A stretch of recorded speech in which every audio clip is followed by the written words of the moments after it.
अपने पसंदीदा शो के फुल एपिसोड देखने के लिए अभी डाउनलोड करें दंगल प्ले ऐप।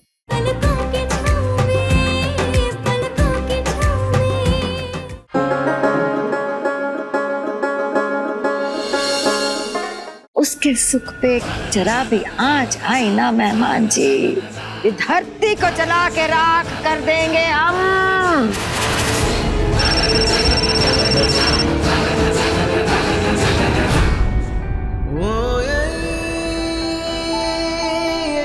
मैंने तो सिर्फ कोशिश की थी नंदन, सुमन ने तो चमत्कार ही कर दिया। आप तो चुप ही रहिए अंशुमन जी, ऐसे कोई अपनी जान जोखिम में डालता है क्या? आपको हमारे लिए उस बदनाम जगह जाने की क्या जरूरत थी? वो तो भोलेनाथ जी की कृपा है कि हमारी नजर आप पर पड़ गई और हमें लगा कुछ अनहोनी ना हो जाए, इसलिए हम भागकर पुलिस स्टेशन गए और पुलिस को ले आए वहाँ।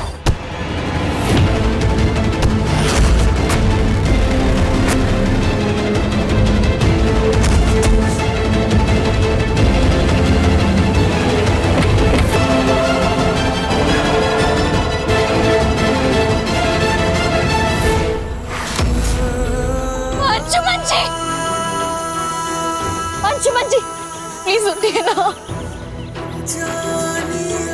आप ठीक तो है? अंशुमन जी, अंशुमन जी।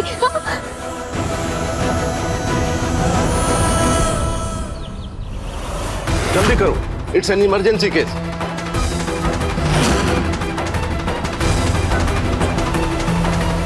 और जब मेरी आंख खुली तो मैं हॉस्पिटल में था, लेकिन सुमन वहां नहीं थी। फिर मुझे चिंता होने लगी कि मेरे बेहोश होने के बाद क्या हुआ होगा, इसलिए मैं फटाफट वहां से निकला।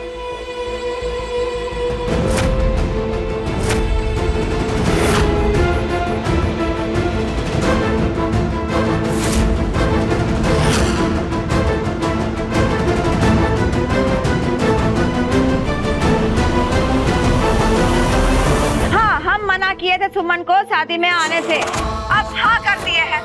अब उसके लिए कहा आपसे आदेश लेना होगा हमको।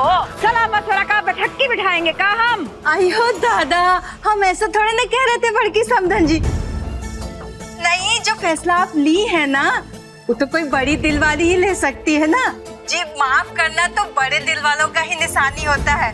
हम आपका फैसला से बहुत धन्य हो गए। हो गया तमाशा। पासा पलटने में तो सुमनिया बहुत पारंगत है, लेकिन ऐसा का चमत्कार कर दिया कि बूढ़ी अम्मा एकदम से चौंधियाई हुई है।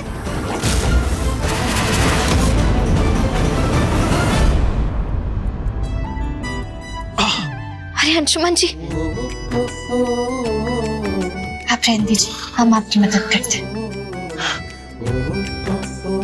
सुमन तुम रहने दो प्लीज, तुम क्यों तकलीफ कर रही हो? अंशुमन जी, इसमें तकलीफ कैसी? तकलीफ में तो आप हैं।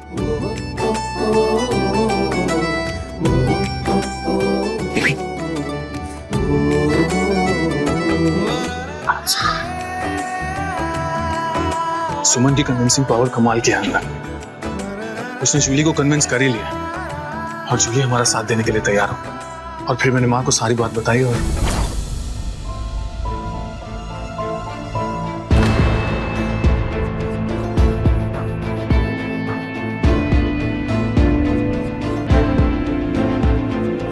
Thank you so much Julie, आप यहाँ तक आई, सबको सच बताया, मेरी मदद की, उसके लिए थैंक यू। थैंक यू तो इस लड़की का बोलिए जो हमको सच बताई और ये सब दिखाने के लिए राजी कर ली। अब मैं चलती हूँ।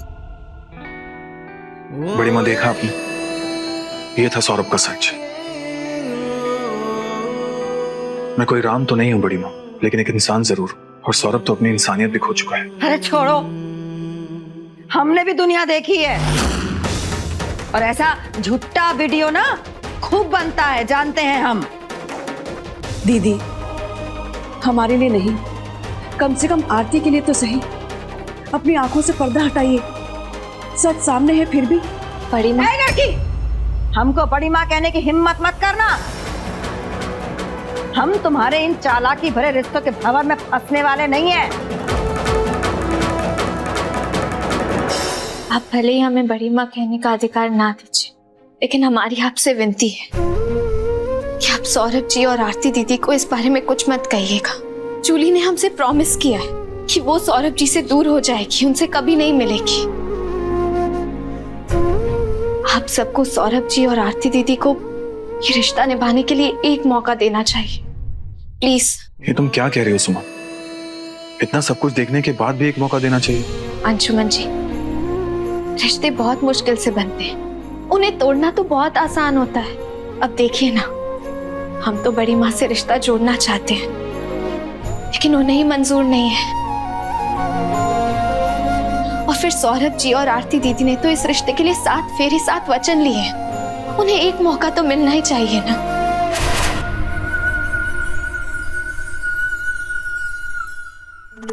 बड़े ज्ञान की बातें कर लेती हो तुम।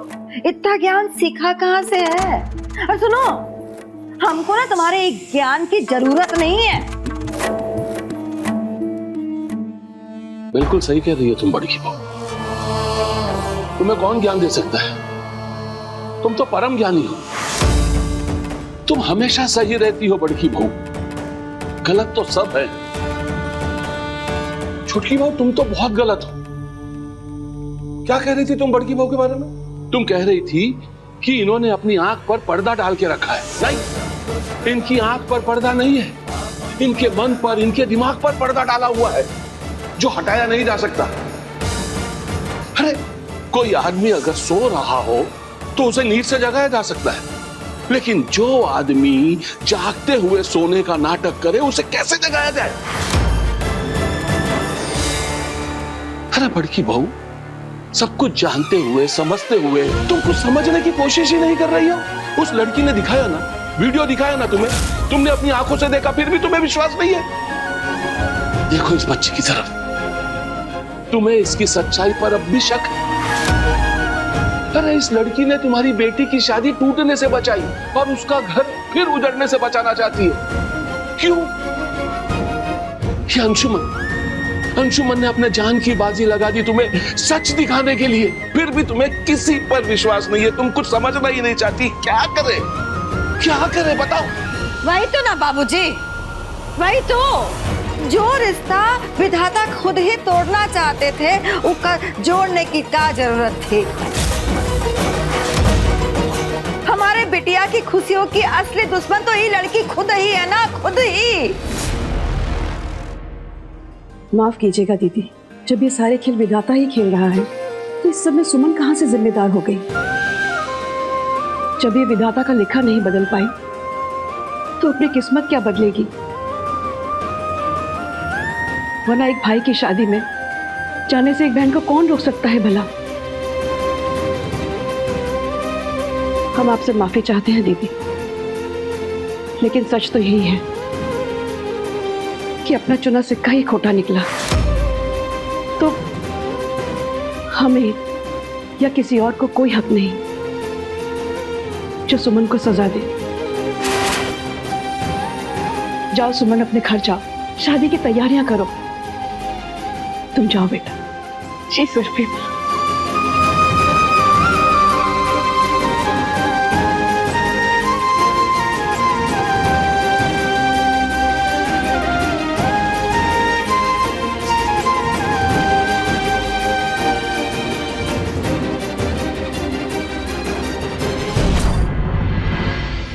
इतना सब कुछ हो गया, आप मेरे राम है, लव यू। अरे अब तुम दोनों स्टोरी सुनते रहोगे या नंदिनी और शिखर की शादी भी करानी है? सुमन क्या कर रही हो तुम? जाके बारात लेकर आओ। और तुम मेरे भाई, अब रोने का वक्त गया। दूल्हे के जूते की चोरी का जिम्मा तुम्हारा। एक मिनट। हमारे होते हुए हमारे दूल्हे भाई की जूती चुराने की बात, ऐसा तो नहीं हो पाएगा। No way. Highway, you know big B, highway पे जब गाड़ी रफ्तार से जाती है ना तो दिखाई नहीं देती या उसी तरह जूते भी गायब हो जाएंगे। अच्छा, तो तुम हमें चैलेंज कर रहे हो? हमें चैलेंज? क्या चैलेंज एक्सेप्टेड मिस्टर नंदन। ओके, जूते तो गायब नहीं होंगे।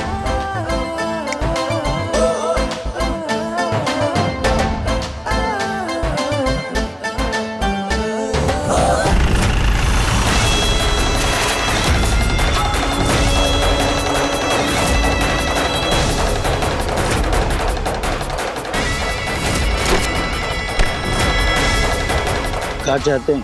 कीमत मांगो। काम क्यों पूछ रहे हो? काम नहीं कर पाओगे क्या? काम कोई भी हो जाएगा, पर मुंह मांगी कीमत लगेगी, दे पाओगे? लो, चढ़ गई हमारे भाई के माथे मोहर। कितनी जच रही है पगड़ी हमारे भाई पर।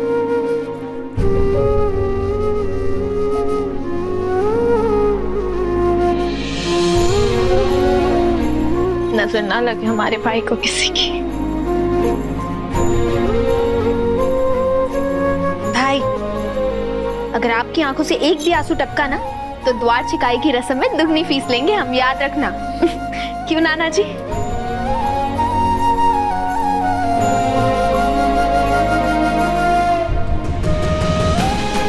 अगर छोटी बहन माँ की भूमिका में आ जाए ना, तो सौभाग्य की बारिश होती है। शेखर, तुम्हारी जिम्मेदारियां बदल रही हैं। अब तुम्हें अपनी सोच में, समझ में और गहराई लानी होगी। जी नाना जी। खुश रहो, खुश रहो, खुश रहो। अरे कहाँ रह गए? अरे चलो चलो, देर हो रही है। बैंड बाजा वालों ने जोर पकड़ लिया है, बस दूल्हे राजा को पहुंचाना है। चलो चलो चलो।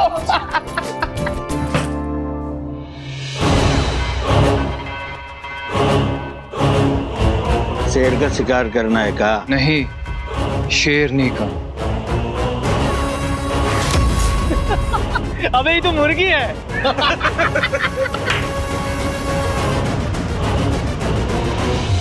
काहे टेंशन लेते हैं? आज आपकी मुर्गी हलाल हो जाएगी। याद रहे, कोई गलती ना हो। पूरी तैयारी के साथ जाना और इस लड़की को खत्म कर देना। हम इस लड़की की मौत का मंजर देखना चाहते हैं।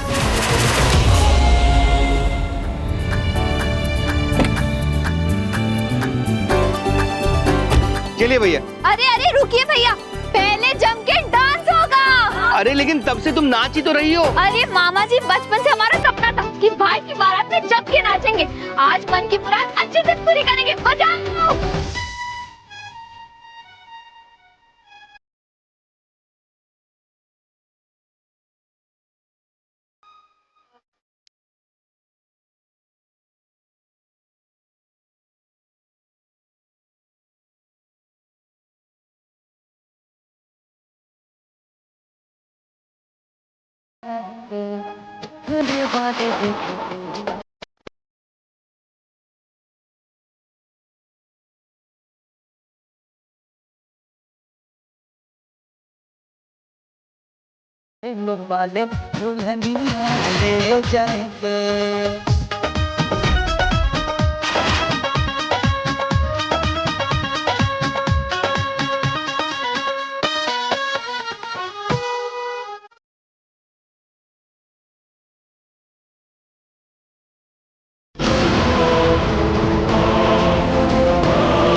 कुछ समझ में नहीं आ रहा। सुमन बिना थोड़ा सा बता दी होती तो क्या हो जाता।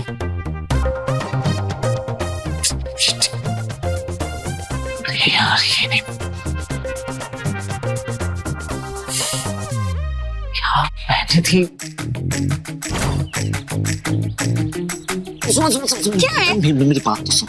मैच और सुमन से? नो वे। अरे यार कम ऑन प्लीज, बताओ ना कि शादी में तुम क्या पहन रही हो? यू नो, तुम जो पहनोगी उसी से मैचिंग कुछ मुझे भी पहनना होगा ना।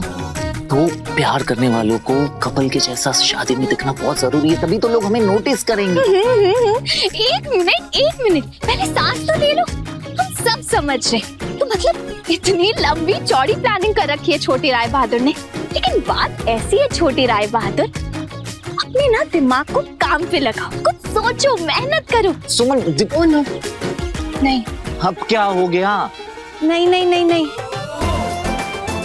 दिमाग तो है ही नहीं तुम्हारे पास। नहीं, दिमाग तो है, लेकिन वो आराम कर रहा है। यहाँ जो है सुमन, मैचिंग तो नहीं हो सकता। प्लीज बता तू।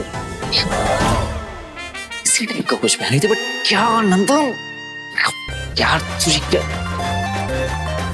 ओह यार बारात भी आ गई और अभी तक मैं रेडी भी हुआ हूँ।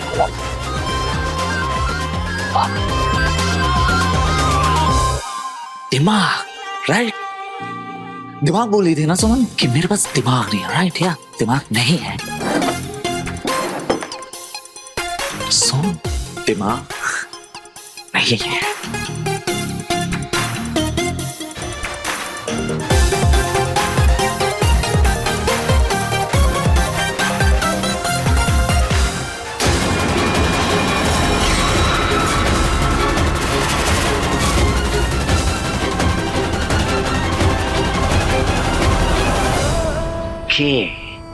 तुझसे मैच कर रहा है नंदन को चैलेंज।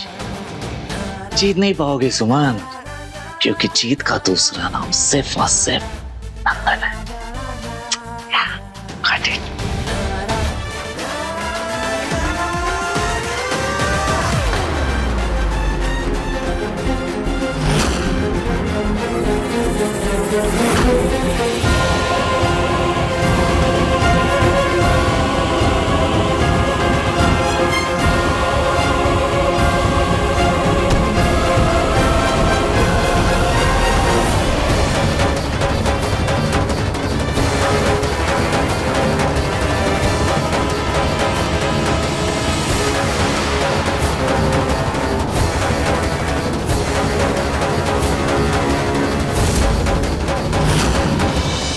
मैं ये कह रहा था, आप बैठिए ना। सुरभि जी, आप मेहमानों की चिंता छोड़िए, नंदिनी के कमरे में जाइए, उसे देखिए। बारात कभी भी आ सकती है, ठीक है?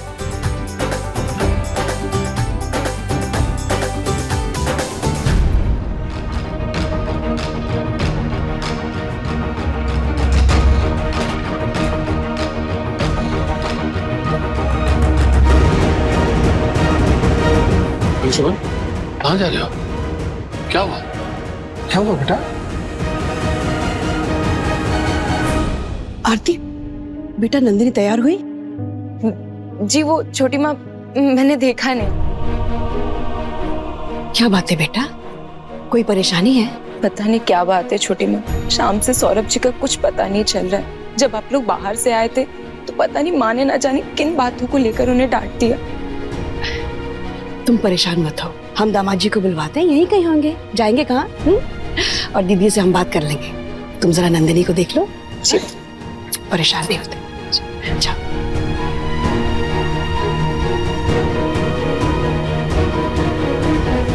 हमारी लाइसेंसी असला बंदूकें क्या जंग खाने के लिए रखी हुई है? ये हमारे खानदान के आत्मसम्मान पर हमला है, जिसे हम किसी भी कीमत पर पूरा नहीं होने देंगे। लेकिन बाबूजी, ये कौन लोग हो सकते हैं? कहीं ये वही लड़का तो नहीं जो नंदिनी को ब्लैकमेल कर रहा था? लेकिन बाबूजी, वो तो जेल में है इस समय। पापा, भी इन सब बातों का वक्त नहीं है। हमारी इज्जत दांव पर है और सुमन की फैमिली खतरे में। अंशुमन ठीक कह रहा है। देखो मिथिलेश, तुम यहाँ संभालो, हम सब बाहर का देख लेते हैं।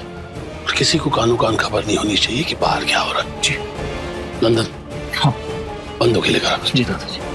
आओ बेटा।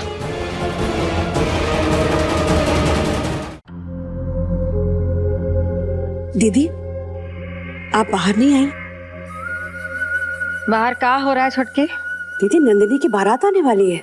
हैं? तुम अपना ये रूप ये चेहरा लेकर आ जाए बाहर बारातियों का स्वागत करने, वो भी नंदिनी के जिंदगी के सबसे शुभ दिन पे। नंदिनी हमारी कोई लगती नहीं है का? दीदी, कैसी बात कर रही है? नंदिनी आप ही की तो बेटी है, जैसे आरती हमारी बेटी, नंदिनी आपकी बेटी। तुम कहने का आई हो छोटकी, बोलो तो सही।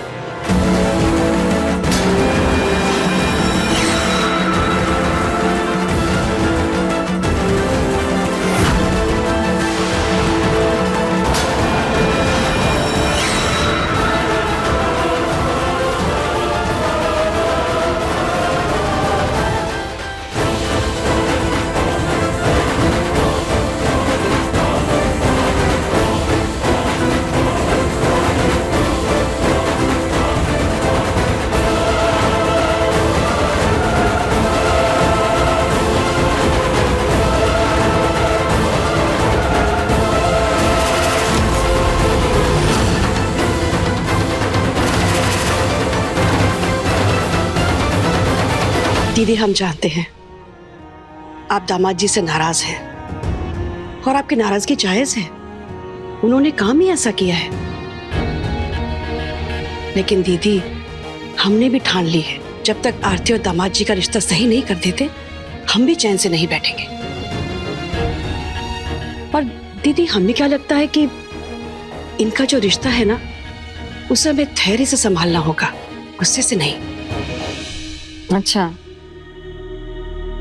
अब तुम हमको ये भी सिखाओगी कि हमें अपनी बिटिया का घर संभालना कैसे है? अरे नहीं दीदी, आप बड़ी हैं, हमें तो आपसे सीखना। मेहमान जी को हम संभाल लेंगे छुटकी, तुम तो बस अपनी भावनाओं को संभालो। जो उछल उछल के निकल पड़ते हैं वो लड़की सुमन के लिए। शादी में शामिल होने की अनुमति मिली है वो लड़की को। बस एक बार शादी हो जाए तो शिखर जी हमारे दामाद हो जाएंगे और वो लड़की हमारी कोई भी नहीं। याद है?